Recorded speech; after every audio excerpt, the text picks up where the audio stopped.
It was a quiet morning at my lake ranch when I noticed something unbelievable.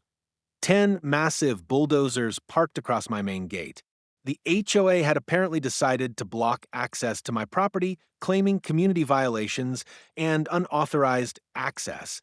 Karen, the HOA president, stood atop one of the machines, waving her clipboard like a scepter, clearly enjoying her little show of power. I drove up slowly, heart pounding but mind racing.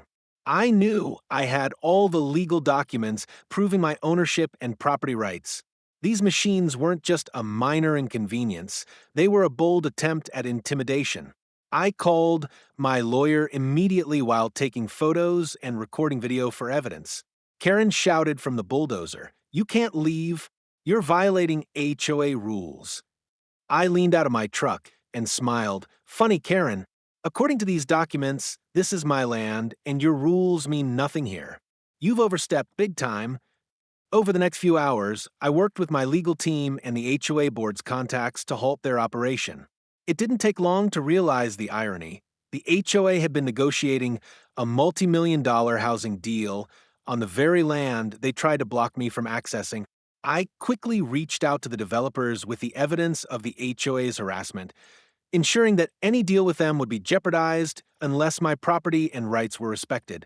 Within a week, the housing developers backed out of the deal entirely. Karen's grand display of power had turned into a liability for the HOA, and all her attempts at intimidation blew up in her face. Neighbors who had quietly resented her over the years finally saw her exposed, powerless, and humiliated. I regained access to my ranch, and the bulldozers were removed under legal threat.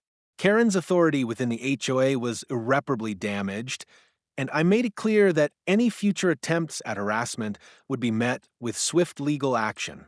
The lake reflected a calm peace as I drove through the open gates, a stark reminder that arrogance and bullying can crumble quickly when met with preparation, patience, and the truth.